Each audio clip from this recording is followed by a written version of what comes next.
अयोध्या राम मंदिर सनातन की आस्था का वो शिखर जहां देश दुनिया का राम भक्त अपनी कमाई का एक एक रुपया श्रद्धा से अर्पित करता है। लेकिन आज पूरा देश स्तब्ध है क्योंकि सवाल उठा है चंदा चोरी का। महासचिव चंपत राय से करीब 2 घंटे की पूछताछ हुई। उन्होंने दुख तो जताया लेकिन किसी भी भूमिका से इनकार कर दिया। पर सियासत और सस्पेंस की आग ठंडी नहीं हुई है। सीएम योगी कह रहे हैं कि राम भक्तों पर गोलियां चलाने वाले आज आस्था की आड़ में चिढ़ निकाल रहे हैं, तो वहीं बाबा बागेश्वर गद्दारों को कड़ी सजा देने की मांग कर रहे हैं। लेकिन सूत्र ये बता रहे हैं कि ये तो सिर्फ शुरुआत है। जो नाम सामने आए हैं क्या वो सिर्फ मोहरे हैं? असली चेहरे तो अभी छिपे हैं। ट्रस्ट की बड़ी बैठक होने वाली है और चर्चा तेज है कि कुछ और बड़े विकेट गिर सकते हैं। आज सवाल है कि आखिर रामलला के चढ़ावे पर डाका डालने वाले महाचोर कौन है? क्या ट्रस्ट की बैठक में बड़ा एक्शन होगा? और सबसे बड़ा सवाल है कि चंदा चोरी किसने भरी तिजोरी? आस्था के खजाने पर डाका डालने वाले चोर आखिर कौन है? क्या अयोध्या राम मंदिर के चढ़ावे में हुई करोड़ों की हेराफेरी में जो नाम अब तक सामने आए हैं वो सिर्फ इस चक्रव्यूह के छोटे मोहरे हैं? विश्व हिंदू परिषद के आलोक कुमार कह रहे हैं कि चंपत राय ने मजबूरी में पद नहीं छोड़ा।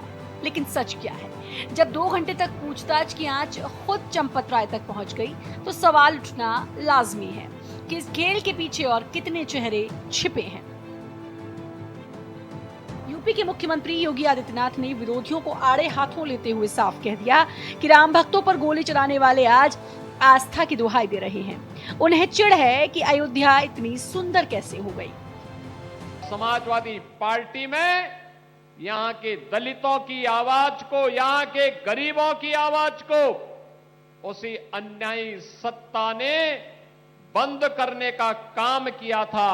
और जब भी सत्ता अन्यायी होती है जनता जनार्दन उसको पलट करके रख देती है। और यही कार्य रामपुर से निकला हुआ यह संदेश पूरे प्रदेश के अंदर गया था। समाजवादी पार्टी की निरंकुश सत्ता को बदलने का काम हुआ। आज उसका परिणाम है कि रामपुर को एक पहचान मिली है। लेकिन कहानी यहीं खत्म नहीं होती। श्री राम जन्मभूमि तीर्थ क्षेत्र ट्रस्ट की एक बेहद अहम बैठक होने वाली है। कुछ और बड़े विकेट गिर सकते हैं। जांच की आंच जैसे जैसे आगे बढ़ रही है, ट्रस्ट के अंदर खाने में खलबली मची है। वहीं आचार्य पवन त्रिपाठी कह रहे हैं कि ये सनातन विरोधियों के मुंह पर तमाचा है। सभी तीर्थ स्थानों पर और प्रमुख मंदिरों में श्रद्धालुओं की संख्या बढ़ रही है और इसको कितने भी धर्म विरोधी लोग हों, चाहे वह प्रभु श्री रामचंद्र जी के मंदिर को बदनाम करने की साजिश रचें या किसी भी तीर्थ स्थान को बदनाम करने का साजिश रखें, निश्चित रूप से उनकी साजिश जो है नाकाम होगी। और श्रद्धालुओं की संख्या, जैसे आप श्री सिद्धिविनायक मंदिर ही है, श्री सिद्धिविनायक मंदिर में भी श्रद्धालुओं की संख्या बढ़ी है। निश्चित रूप से कोई भी ट्रस्ट है और ट्रस्ट में बैठने वाले जिम्मेदार लोगों की जिम्मेदारी होती है कि वहां पर किसी भी प्रकार की कोई गड़बड़ी न होने पाए। लेकिन राम भक्त पूछ रहे हैं कि मंदिर के भीतर बैठे गद्दारों का असली सच कब सामने आएगा? क्या ट्रस्ट की बैठक में बड़े चेहरों पर गाज गिरेगी या मामले को रफा दफा करने की कोशिश होगी? चढ़ावा चोरी के इस खेल में कितने किरदार, कितने चेहरे और कितने मोहरे हैं? ये सवाल बेहद गंभीर है। रामलला के दरबार में एक एक रुपया श्रद्धा से आता है, उस पर डाका डालने वालों की खैर नहीं होनी चाहिए। क्या वाकई कुछ और बड़े चेहरे बेनकाब होने वाले हैं? Bureau report, Bharat express.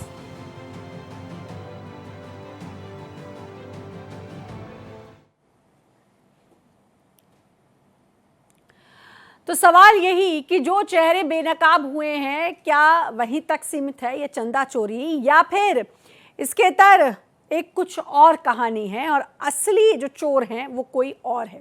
इसी पर हम बात भी करेंगे। हमारे साथ तमाम मेहमान जुड़ेंगे। हमारे साथ जगत गुरु स्वामी शांडिल्य महाराज पीठाधीश्वर हैं, श्रृंगवेरपुर के धाम के प्रयागराज से हमारे साथ जुड़े हैं, और आचार्य देवशरण महाराज हिंदू धर्माचार्य हैं, श्रीधाम वृंदावन से हमारे साथ जुड़े हैं। आप दोनों का बहुत बहुत स्वागत है। और भी मेहमान हमारे साथ जुड़ेंगे, उनसे भी हम बात करेंगे। स्वामी शांडिल्य महाराज, मैं आपसे जानना चाहूंगी कि क्या लग रहा है, क्योंकि एक तो आस्था का विषय, राम मंदिर से तो आस्था मैं कहूँगी दुगनी तुगनी और ज़्यादा इसलिए बढ़ जाती है क्योंकि किस तरीके से राम भक्तों को वहाँ दर्शन करने का मौका मिला, किस तरीके से रामलला आए और उनको वहाँ विराजमान करवाया गया, हर कोई जानता है। 22 जनवरी 2024 का वो दिन कोई नहीं भूलता जब ठीक 12 बजे रामलला अपनी जगह पर स्थापित हुए थे, उसको कोई नहीं भूला। और देश विदेश से लोग जाते हैं आज अयोध्या, लेकिन एक बार फिर राम मंदिर सुर्खियों में। और इस बार किस वजह से सुर्खियों में? चंदा चोरी के मामले में 8 लोगों की गिरफ्तारी। सर क्या लगता है यहीं तक सीमित है ये पूरा मामला या इसके इतर चोर और भी हैं, असली चेहरे जो हैं उनको बेनकाब होना बाकी है? जय श्री राम। देखिए, बड़ा दुर्भाग्यपूर्ण है जिस मंदिर में हम लोगों ने लगभग 500 वर्षों किया। आचार्य देवशरण जी, आपसे भी मेरा यही सवाल कि जो जांच लगातार हो रही है तो ये 8 लोग ही थे या फिर इनके अलावा भी अभी बहुत सारे चेहरे हैं जिनको बेनकाब होना बाकी है, क्योंकि ये लोगों की आस्था का विषय है? जी नमस्कार, राधे राधे। हमारे जो श्री राम हैं राष्ट्र का गौरव हैं। अयोध्या में जो मंदिर बना है ये हमारी राष्ट्र की धरोहर है, क्योंकि हमारे भारत को ताजमहल से नहीं पहचाना जा सकता है। ये राम मंदिर जो बना है ये गौरव की बात है और हमारे भारतवासियों के सनातन धर्मियों के आस्था का विषय है। और यहाँ पर इतने दर्शनार्थी जो जा रहे हैं, दान कर रहे हैं, दान राशि अर्पण कर रहे हैं, उस पर अगर ये चोरी होती है तो हमारे देश के लिए ये सबसे बड़ा कुकृत्य है और ये नहीं होना चाहिए। क्योंकि जो दान आता है वो देश की और समाज की और मंदिर की रखरखाव की सेवा के लिए आता है। और ये दान में जो ये चोरी का काम हुआ है ये बहुत ही दुर्भाग्यपूर्ण है। और जितने भी इसमें आरोपी हैं, जो भी चोर हैं, उनको सजा मिलनी चाहिए, जांच होनी चाहिए। इसमें बहुत बड़ा षड्यंत्र भी हो सकता है क्योंकि ये छोटा मोटा काम नहीं है। ये कई हजार करोड़ की चोरी होनी तो स्पष्ट तो कुछ मुझे समझ में नहीं आया कितनी की चोरी है, परंतु ये बहुत बड़ा जो कांड है ये गलत हुआ है। पहले हमारे राम के पीछे लगे रहे लोग, राम को कटघरे में खड़ा करने में लगे रहे, सनातन के पीछे पड़े रहे। अब कुछ ऐसे हैं जिन्होंने गोली चलवाई, आज उन्हीं के षड्यंत्र से ये चोरी हुई है और ये ऐसा काम नहीं होना चाहिए। माननीय योगी जी ने तो कहा है दूध का दूध पानी का पानी होगा, लेकिन वो होना किसके चाहिए। षड्यंत्र से चोरी हुई है? आपने कहा गोली चलवाई, आज वही लोग इस पर सवाल उठा रहे हैं। आप किसकी तरफ इशारा करना चाह रहे हैं? मैं किसी पार्टी की बात नहीं करता। जो अधर्मी हैं, जो धर्म के विरुद्ध आचरण करते हैं, हिंदू होने के बाद भी हिंदू विरोधी बात करते हैं, ऐसे लोग आज सवाल भी उठा रहे हैं और ऐसा नहीं होना चाहिए। परंतु जो ये कार्य हुआ है ये गलत है, क्योंकि दान राशि मंदिर की सेवा के लिए, समाज की सेवा के लिए होती है, उसका सही उपयोग होना चाहिए। लेकिन ये मायावी लोग हैं, जो भी इसमें शामिल हैं, मैं तो किसी का नाम नहीं लेना चाहता, परंतु ये गलत हुआ है, ऐसा नहीं होना चाहिए और इनको सजा मिलनी चाहिए, मिलेगी, ये पक्की बात है। बिल्कुल। और ये आस्था की चोरी है, ये भरोसे की चोरी है सबसे ज़्यादा। अगर मैं इसे पैसों से, रुपयों से अलग रखूं तो ये भरोसे की चोरी है, क्योंकि वो लोग आस्था से, श्रद्धा भाव से वहाँ पर दान देके, चंदा देके जाते और उसकी इस तरीके से बंदरबाट हो जाना ये अपने आप में बहुत ज़्यादा हैरान करने वाली बात हो जाती है। जगत गुरु स्वामी शांडिल्य जी, क्योंकि आपकी तब आवाज़ नहीं पहुँच पा रही थी, मेरा आपसे भी सवाल, क्योंकि कहीं ना कहीं आचार्य देवशरण जी आपने तो ये बात, मैं रुक करूंगी फिर से शांडिल्य जी का। आचार्य देवशरण जी, कहीं ना कहीं आपने इशारों में, क्योंकि कहते हैं ना समझदार को इशारा काफ़ी होता है, आपको जो कहना था वो कह दिया और आपकी मुस्कुराहट जो है मेरी बात पर मोहर ज़रूर लगा रही है। लेकिन जो मैंने कहा ना कि ये भरोसे की चोरी है, लोग बहुत श्रद्धा और विश्वास के साथ रामलला के दर्शन करने आते हैं। जिसके पास जितनी आस्था होती है, जिसकी जितनी सामर्थ्य होती है, उस हिसाब से कोई 1 रुपया दान करता है तो कोई 10 रुपये तो कोई करोड़ों भी। लेकिन आप सोचिए कि किस तरीके से उस पर डाका डाला गया है और अब इस पर राजनीति भी जमकर हो रही है। मैं एक बात कहना चाहता हूं, आज तक जितना भी कुछ वर्षों से देखा जा रहा है, हमारे धर्म के पीछे लोग पड़े हुए हैं, सनातन के पीछे पड़े हुए हैं। बड़ी मुश्किल में राम मंदिर बना, हमारे जो गौरव की, जो भारत की पहचान राम मंदिर है, उस पर भी राजनीति कर करके, क्योंकि धर्म में राजनीति नहीं होनी चाहिए और वो हो रही है। राजनीति में धर्म हो तो देश सही चलता है, परंतु यहाँ पर अनर्थ हो रहा है और ये जो भी स्थिति पैदा हो रही है ये देश के लिए हित का विषय नहीं है। इससे फायदा तो कुछ होने वाला नहीं है। जो मंदिर से हमारे भारत की पहचान है, मंदिर जो बना और उसमें इतना सब दान आया, लोगों ने बड़ी खुशी होकर के दान किया, क्योंकि हमारे सनातन का गौरव है। राम मंदिर बन गया, लोगों ने कितना बढ़ चढ़ के भाग लिया, खूब दान किया। आज भी लोग बड़े प्रसन्न हैं, दर्शन करने जाते हैं भीड़, लेकिन उनकी श्रद्धा, उनकी क्षमता, उनकी धर्म, उनके दान पर चोट लगी हुई है। ये जो भी हुआ है ये ठीक तरह नहीं हुआ है, इसकी जांच होकर सजा मिले। और भी मंदिरों में यही काम होता है, जो भी अधर्मी लोग हैं वो प्रवेश होकर के नाना प्रकार के बिल्कुल, ये एक बड़ी बात आपने कही कि क्या और भी मंदिरों में इस तरह से दान चोरी होती है और उसका पता ना लग पाया हो। क्या सभी मंदिरों का ऑडिट होना चाहिए? महंत राघव दास जी हमारे साथ जुड़ चुके हैं, महामंडलेश्वर जगन्नाथ पीठ अयोध्या से हमारे साथ जुड़े हैं। बहुत बहुत स्वागत है आपका भारत एक्सप्रेस पर।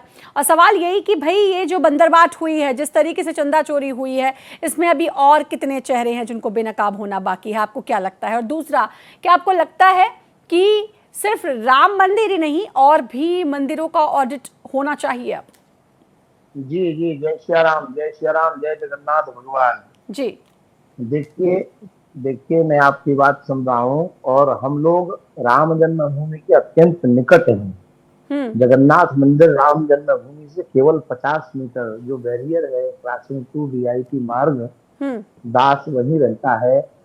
और इस घटना को सुनकर के हम सब अयोध्यावासी बड़े दुखी हैं, व्यथित हैं, क्योंकि कलंक सबसे काला होता है।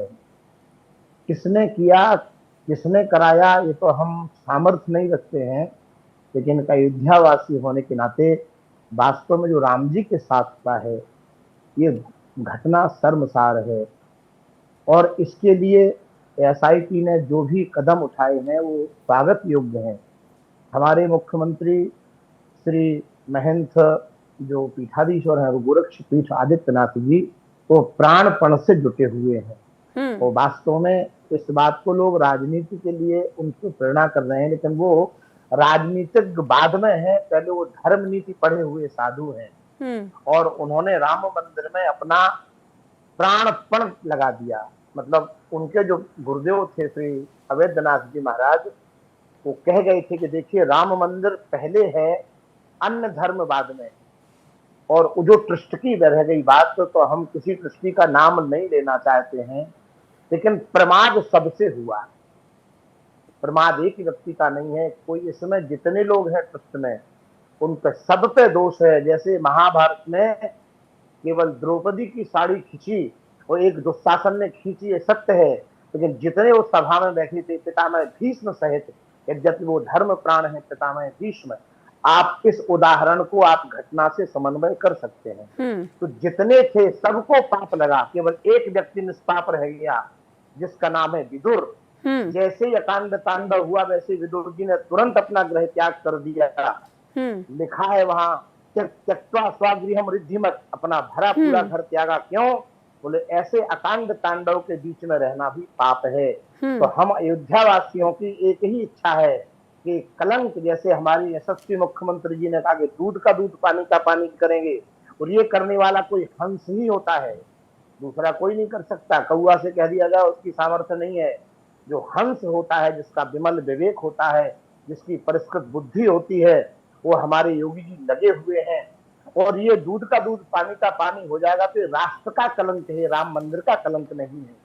क्योंकि राम जी तो हमारे इतने समृद्ध हैं कि हजारों चोर रोज लूटे तो उनका कुछ नहीं होगा। वो पूर्ण ब्रह्म है, वहां पूर्ण से भी पूर्ण निकले तो भी पूर्ण बच जाता है। लेकिन ये घटना जो है ये बड़ी कलंकित है। लेकिन ये आपको और हमको और तमाम राम भक्त इस बात को समझ सकते हैं कि राम जी अपने आप में सर्वोपरि हैं, मर्यादा पुरुषोत्तम राम है, प्रभु श्री राम है, और वो अपने आप में समृद्ध हैं। वो चाहें तो क्या नहीं कर सकते। लेकिन जो लूटने खसोटने वाले हैं वो शायद उसी मंदिर में रहकर, राम जी की छत्र छाया में रहकर इस बात को नहीं समझ पाए कि भाई उनके लिए क्या सही है और क्या गलत है और किस तरीके से वो आस्था से खिलवाड़ कर रहे हैं। जगत गुरु स्वामी शांडिल्य भी हमारे साथ जुड़ चुके हैं। जगत गुरु, आपसे मैं जानना चाहूंगी कि अब ये बात आ रही है कि ट्रस्ट को भंग किया जाए और उसके बाद कुछ ऐसी व्यवस्था की जाए ताकि समय समय पर ऑडिट होते रहे और बहुत ट्रांसपेरेंसी रहे, यानी कि पारदर्शिता रहे, ताकि आने वाले समय में इस तरह की घटना रिपीट ना होने पाए, क्योंकि ये करोड़ों लोगों की आस्था का विषय है, उनके भरोसे की बात है। जी बिल्कुल, जय श्रीमन नारायण जी। जिस तरीके से आज यह राम जन्मभूमि पर 500 वर्षों बाद हम सब लोगों ने एक भव्य और दिव्य मंदिर, जो बहुत समय से हम सब लोग प्रतीक्षा कर रहे थे, विशाल मंदिर बनके तैयार हुआ। पूरे विश्व में अयोध्या का नाम रोशन हुआ। और दुर्भाग्य से ये चोरी का जो मामला आया, वो कलंक लगने का एक जो दुर्भाग्य से ये समझ लीजिए कलंक है जो अयोध्या पे लग गया। आप समझ लीजिए कि ये विषय क्यों आ रहा है। जिसका जो कार्य है वो कार्य उसको नहीं सौंपा जा रहा है। यह कार्य साधु संतों का है, ब्राह्मणों का है, पूजा करना, पाठ कराना, धर्म करना, यज्ञ अनुष्ठान करना। जिसका कार्य है वो आप उसको नहीं दोगे। जिसको ज्ञान है कि हम अगर चोरी करेंगे, सेवा नहीं करेंगे, राम जी का जो भी है एक स्वरूप होता है। हम सब लोग देवता को जो है, ईश्वर को अपना संबंधी मान करके, ईश्वर मानकर, अपना मान करके, सखा स्वरूप में, ईश्वर स्वरूप में, मित्र स्वरूप में या भाई स्वरूप में, बहुत सारे स्वरूप हैं जो माना जाता है। हम उनकी सेवा भाव में 24 घंटे लगे रहते हैं और एक भय व्याप्त रहता है कि अगर हम ऐसा कर्म करेंगे तो हमें फला दंड मिलेगा। ऐसा शास्त्रों में सब लिखा है। चोरी करेंगे तो कौन सा नरक मिलेगा, स्वर्ण लेंगे तो कौन सा मिलेगा।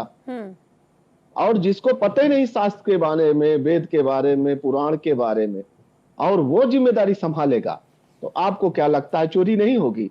दूसरी बात, ये जो मंदिर का प्रकरण है पूरे भारत में, आज ये जो समस्याएं हो रही हैं, मंदिर, मठ, ये सब साधु संतों का और ये जो हमारे सनातन संस्कृति का, उनका रहना चाहिए।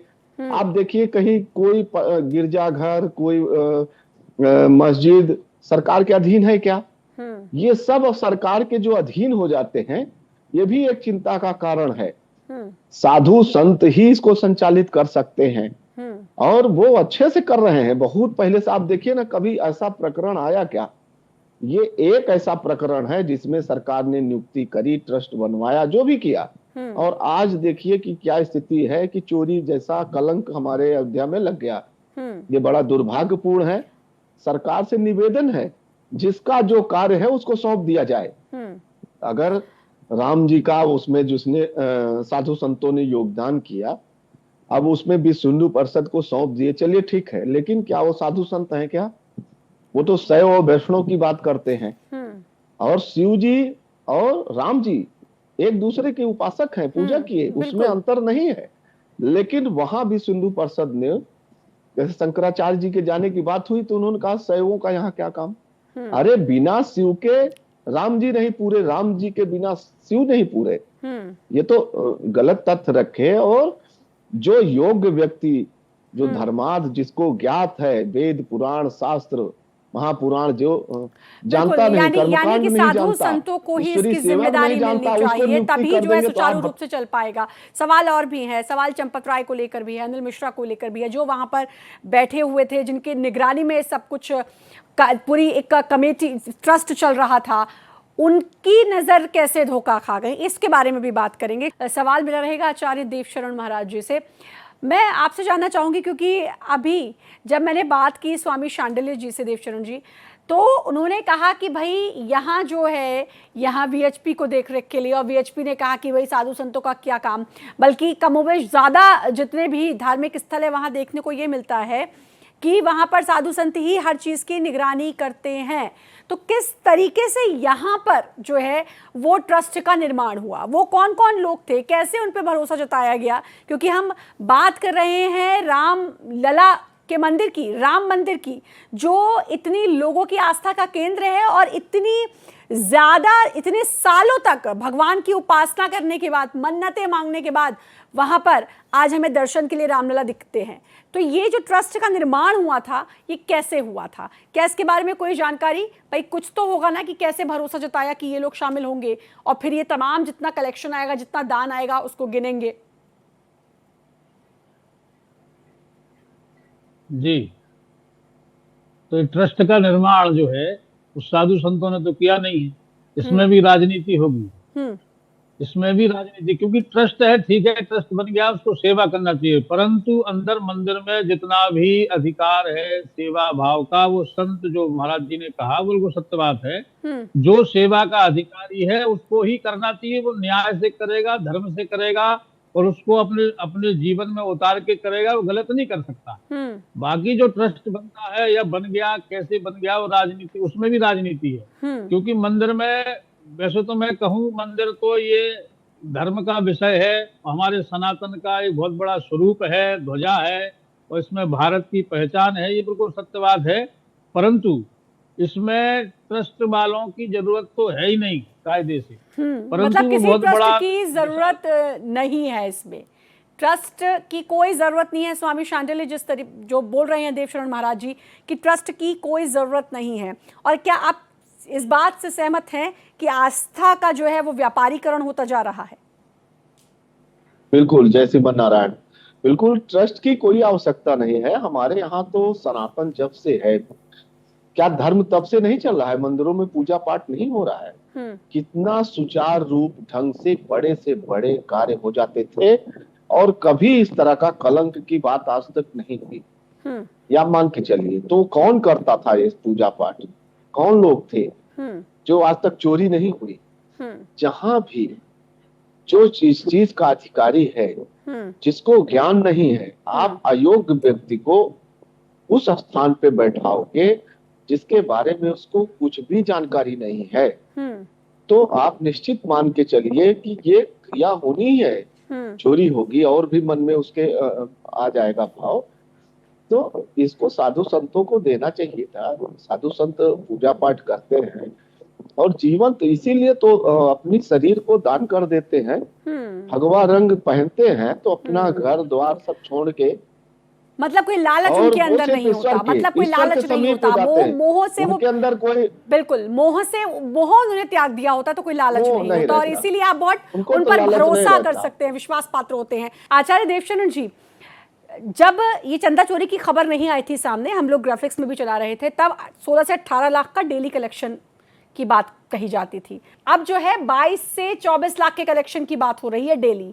तो क्योंकि गर्मियों की छुट्टियां हैं तो लोग भी वहां पहुंच रहे हैं। आप किस तरीके से इस बात को समझ पा रहे हैं? क्या इसको इस एंगल से भी हम समझने की कोशिश करें कि पहले भी इतना ही चढ़ावा आता होगा और 16 से 18 लाख का कलेक्शन पहले बताया जाता होगा? तो हमारे साथ महाराज शांडिल्य भी जुड़े हुए हैं। सर, सवाल आपने मेरा अगर सुना हो तो पहले का कलेक्शन 16 से 18 लाख रोजाना, जब ये खबर आई तो उसके बाद जो कलेक्शन है, ये खबर है कि 22 से 24 लाख रोजाना का कलेक्शन है। तो आपको क्या लगता है, पहले भी इतना ही कलेक्शन था, बताया कुछ और जाता था, या फिर भक्त बता रहे हैं कि हमारी आस्था इतनी ही बरकरार है और हमारा भरोसा बरकरार है राम मंदिर के प्रति? देखिए, जय श्री नारायण। बिल्कुल, देखिए, जो भक्त जाता है वो दान करते हैं, गुप्त दान करते हैं, वो दिखावा नहीं करते। वो चाहे चोरी करे कोई, वो तो उन्होंने ईश्वर को दे दिया। आप वो तो ईश्वर को गया ही गया। ये चोरी करे हैं जो पाप के भागीदार होंगे। हाँ, रही बात ये कि जो बढ़ रहा है, चूंकि इधर जो गर्मियों की छुट्टी रहती है तो लगातार भीड़ बढ़ती है, तो जाहिर सी बात है कि ज्यादा उसमें धन आएंगे। और एक बात ये भी है कि श्रद्धा कभी नहीं घटेगी। ये मान लीजिए कि जिसको दान करना ही है वो इस चोरी से थोड़ी न डरेगा कि हम भगवान के मंदिर में दे रहे हैं, चोरी हो रही है, हम नहीं देंगे, ऐसा कुछ नहीं। वो तो ईश्वर को समर्पित कर दिया अपने भाव से। वो कौन क्या कर रहा है, वो उसके पाप के भागीदार है। उस भक्त को वही पूर्ण लाभ होगा जिस भावना से उसने किया है। तो और जिसकी जैसी भावना है उससे उसको फल मिलेगा। इसमें कोई दो राय नहीं है। और जाहिर सी बात है, भीड़ भी बढ़ी है तो कुछ पैसा तो बढ़ेगा, लेकिन आस्था नहीं टिकी है, ना आस्था टिकने वाली है। ये बिल्कुल ये बात कह सकते हैं कि आस्था नहीं डगमगाई है, और वो डगमगाएगी भी नहीं, क्योंकि वो जो लोगों के मन में भरोसा, विश्वास और प्यार है रामलला के लिए, क्योंकि कितने साल इंतजार किया था कि रामलला के दर्शन करने जाएंगे, और उसी आस्था के साथ लोग वहां पहुंचते हैं। अब जरा बात कर लेते हैं इस पर महाराज जी कि जो राजनीति हो रही है इस पूरे मामले में, एसआईटी का गठन हुआ, उस पर विपक्ष ने कहा कि भाई एसआईटी का गठन पहले कर दिया, पहले एफआईआर दर्ज होनी थी, फिर एफआईआर दर्ज हुई, उस पर भी विपक्ष ने लगातार अब सीएम योगी जो हैं वो बार बार इस बात को कहते नजर आ रहे हैं कि जो लोग पहले इसी आस्था पर सवाल उठाते थे, आज वो आस्था की बात करते नजर आ रहे हैं। बिल्कुल सही, मैं शुरुआत में ही बोलने वाला था, वो मेरी आवाज नहीं आ रही थी। आज देख लीजिए, जो राम भक्तों पर गोली चलवाए, जो राम मंदिर का विरोध करते थे, जो लोग आज तक भगवान का दर्शन करने जाने की हिम्मत नहीं जुटा पाए, वो राम जी के लिए अचानक से इतना प्रेम उमड़ गया कि हमें समझ में नहीं आता कि ये प्रेम पहले कहाँ था और अब कहां से। तो सीधे सीधे वोट बैंक और राजनीतिकरण है। अगर आपको श्रद्धा, आस्था, भक्ति पहले थी तो आप अभी तक दर्शन करने क्यों नहीं गए? और राम मंदिर का जो भी प्रकरण है वो लोग हमें बताएंगे कि चोरी हो रहा है, जो राम भक्तों पर गोली चलवाए वो हमें बताएंगे चंदा चोरी हो रहा है या क्या हो रहा है। उनको तो बोलने का अधिकार ही नहीं है, और हमारी सरकार सक्षम है, जो भी है सबको दंड मिलेगा। और स्वयं राम जी, राम राज्य है, राजा राम है स्वयं, तो दंड तो कोई बचने वाला नहीं है। लेकिन इसमें जो राजनीति कर रहे हैं ये वही लोग हैं जो राम को नकार देते थे, राम को मानते ही नहीं थे। राम के पास जाने से उनका वोट बैंक चला जाएगा। ये वही लोग हैं कि आज भेड़िया जैसे गिरगिट रंग बदलता है वैसे बदल रहे हैं। तो ये दुभाषियों से इसमें बहुत सारे वो लोग भी हैं, जब भव्य राम मंदिर का निर्माण हुआ और जब रामलला वहां पर विराजे गए तो कुछ ने तो वहां जाने से ही इनकार कर दिया था। इसमें वो लोग भी हैं। मेरे साथ अध्यक्ष विश्व हिंदू पीठ के यानी कि आचार्य मदन जी महाराज भी जुड़ गए हैं। महाराज जी, मैं आपका रुख फिर से करूंगी। आचार्य मदन जी महाराज जुड़ चुके हैं। आचार्य जी, बहुत बहुत स्वागत है आपका। अब क्या आपको लगता है, क्योंकि राजनीति इस पर जमकर हो रही है और बात राम मंदिर की हो, उस पर राजनीति ना हो, ऐसा तो हो ही नहीं सकता। एक बार फिर राम मंदिर सुर्खियों में और इस बार राजनीति। क्या लग रहा है कि पूरी जांच का इंतजार करना चाहिए या फिर अभी वो सारे तथ्य खंगालने की जरूरत है और उन लोगों को ढूंढने की जरूरत है जो इसके पीछे हो सकते हैं?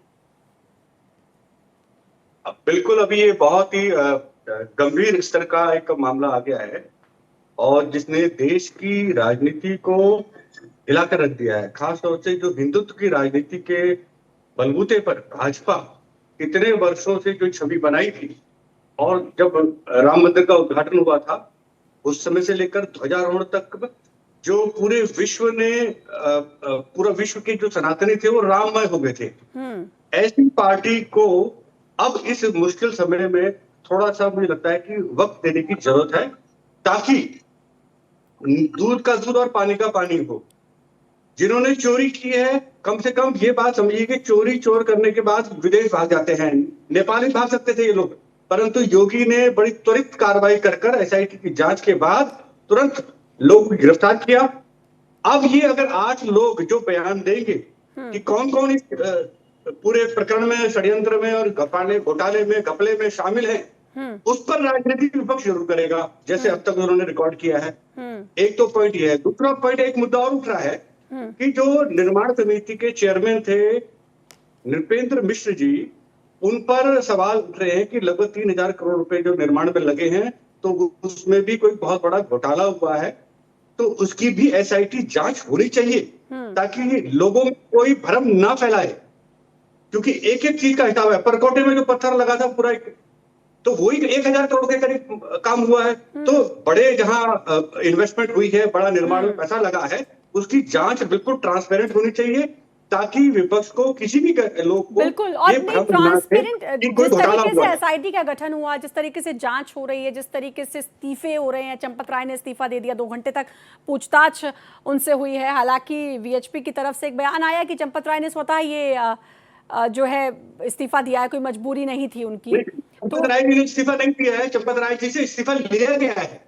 वीएचपी की तरफ से जो बयान उन्होंने आया। इस्तीफा दिया है। ये मामला जब इतने लेवल पे बहुत गंभीर स्तर पे जा चुका था कि इनको पहले दिन ही इस्तीफा दे देना चाहिए, और इस्तीफा केवल महामंत्री को नहीं देना चाहिए, इस्तीफा जो खजांची है उनको भी देना चाहिए नैतिक आधार पर, क्योंकि बात तो खजाने में जो पैसा जा रहा है नहीं जा रहा है हिसाब से ये जिम्मेदारी भी उनकी है। अगर केवल वो नाम के लिए उनको वहां रखा गया था तो फिर ये बात और गंभीर हो जाता है कि ट्रस्ट में ऐसे लोग रखे गए हैं जो केवल नाम के लिए हैं, तो ट्रस्ट कोई और चला रहा है, ये सवाल खड़ा हो जाएगा। इसलिए नैतिक आधार पर जो पदाधिकारी हैं वो अपनी जिम्मेदारी का वहन करे, नैतिकता के आधार पर, जब तक की जांच पूरी नहीं होती, जब तक की पूर्ण तरह से पारदर्शिता नहीं होती, और यही तब तक ट्रस्ट के मामलों से दूर रहना चाहिए। और यही कि और कौन कौन है, जरा कानूनी तौर पर भी जानने की कोशिश करते हैं। अशोक कुमार पूर्व डीजीपी हमारे साथ जुड़ चुके हैं। सर बहुत बहुत स्वागत है आपका। आपको क्या लगता है जो जांच अभी हो रही है इस पूरे चंदा चोरी मामले में राम मंदिर की, बिल्कुल सही दिशा में जा रही है? एसआईटी जो जांच की है, क्या लगता है अभी परतें और खुलनी बाकी हैं और कई नाम हैं जो निकलकर सामने आ सकते हैं? देखिए, मैं ये बाहर से कैसे कह सकता हूँ, क्योंकि एग्जैक्टली तो मुझे अंदर की कहानी नहीं पता है ना। बहुत सी पुलिस जब इन्वेस्टिगेशन करती है, बहुत सी चीजें ऊपर दिखती हैं, बहुत सी चीजें अंदर अंदर चलती रहती। बिल्कुल वही चीज मैं जानना चाह रही थी जी। तो और वो जरूरी नहीं है कि वो पुलिस सबको बताए।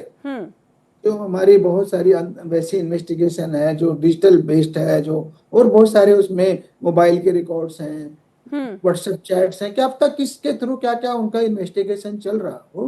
तो जब तक विवेचना इन्वेस्टिगेशन पूरी नहीं हो जाती श्रद्धा जी, तब तक हम जो है श्योर नहीं हो सकते कि लेकिन आगे सर आप एक साइबर एक्सपर्ट भी, कोई एक पैटर्न तो होता होगा ना जिसको फॉलो किया जाता होगा। मैं बिल्कुल इस बात को समझ सकती हूँ कि बहुत सारी चीज़ें, एक प्राइवेसी होती है, बहुत सारी चीज़ें जो खुले तौर पर नहीं बताई जा सकती हैं, लेकिन एक पैटर्न होता होगा जिसके तहत पुलिस काम करती होगी इस तरह के मामलों में, खासकर इतना भव्य राम मंदिर और उसमें इस तरीके से चंदा चोरी। देखिए, सर्टेनली ये गंभीर बात है और इसलिए इतना बड़ा एक्शन हो रहा है, एफआईआर कराई गई है। जब एफआईआर हुई तो इन्वेस्टिगेशन में दूध का दूध पानी का पानी हो जाएगा। जहां तक बात है, मेरे विचार से सीसीटीवी फुटेज का बहुत बड़ा रोल रहेगा, क्योंकि उसके थ्रू हम लोग बहुत कुछ ट्रैक करते हैं कि कौन कौन थे, कहाँ थे, कब कहाँ से कौन आया। तो वो एक आइडिया है। दूसरा, इसी तरह से व्हाट्सएप चैट्स और सीडीआर, उसके थ्रू कौन किसके लिंक में है, फर्दर कोई इसके जो, फिर तीसरा पैसे का शेयरिंग कहाँ कहाँ हो रहा है, उनसे जो इंटरोगेशन होगी। मान लिया भाई एक पर्टिकुलर अमाउंट गायब हुआ, तो वो पर्टिकुलर अमाउंट कैसे बांटी गई, ठीक है ना। तो वो इन्वेस्टिगेशन इन लोगों से बातचीत के दौरान, पूछताछ के दौरान भी आएगी, वो डिजिटल एविडेंस से भी आएगी, वो बाकी कड़ियां, उनको कौन किससे क्या क्या बातें कर रहा है, ठीक है ना, उस सब के थ्रू पुलिस निकालेगी। तो वो शुरू में हो सकता है न पता चलने जाएगा, क्या पता 8 पे ही एक्यूज रुक जाए और क्या पता 8 के नीचे की कोई बड़ी चेन हो। क्यों, मतलब ये हम पुलिस के अंदर अभी नहीं जा सकते जब तक मैं उसका पार्ट नहीं, वो चीज़ मैं समझ रही हूँ। सर एक चीज़ और मैं जानना चाहूँगी, क्योंकि यूपीआई का ज़माना है, हम क्यूआर कोड स्कैन करते हैं और कहीं भी पेमेंट करनी होती है कर देते हैं। लोगों का भी ये सवाल है कि क्या सब कुछ डिजिटल होना चाहिए मंदिरों में? सिर्फ राम मंदिर की मैं बात ना करके, अगर मैं सभी मंदिरों की और सभी जगह जहाँ पे लोग दान करते हैं, तो कोई ऐसी व्यवस्था कि डिजिटली आप उस पर जो भी आपकी श्रद्धा हो उसके अनुसार पे कर दें, और वो जहाँ भी वो पेमेंट जाएगा तो कम से कम ये गिनने के दौरान इस तरह की बंदरबाट जो है, जिस तरीके से चोरी हुई, इससे बचा जा सकेगा। श्रद्धा जी, आइडिया खराब नहीं है, किंतु ये सोचना कि डिजिटल होने से सब फुल प्रूफ हो जाएगा, वो भी कोई गारंटी नहीं। आप तो देख रहे हो साइबर में कितने क्राइम में कितना कुछ पॉसिबल है। तो लोग बात, जो क्रिमिनल माइंड है ना, वो वहां से भी रास्ता निकाल लेगा। जैसे मैं आपको पेपर लीक के केसेस मैंने उत्तराखंड में इन्वेस्टिगेट करे, तो ऐसा नहीं है कि डिजिटल में पॉसिबल नहीं, डिजिटल में भी हमने अरेस्ट किए। जो पूरा एग्जाम फुल्ली डिजिटल होता है, लोग उसमें भी सेंधमारी कर लेते हैं। तो डिजिटल को भी 100% फुल प्रूफ जरूरी नहीं है, उसमें भी जो है गड़बड़ पॉसिबल है। तो हमें तो यहाँ माइंडसेट की बात है सबसे पहले, कि लोगों की श्रद्धा का पैसा कम से कम उसके साथ खिलवाड़ नहीं होना चाहिए। बिल्कुल। हाँ, तो डिजिटल होने से कई चीजें, छोटी चीजें रुक सकती हैं, पर कोई बड़े कांड फिर भी पॉसिबल है। तो उसके भी हमें फिर से सेफ्टी के फैक्टर्स लगाने पड़ेंगे।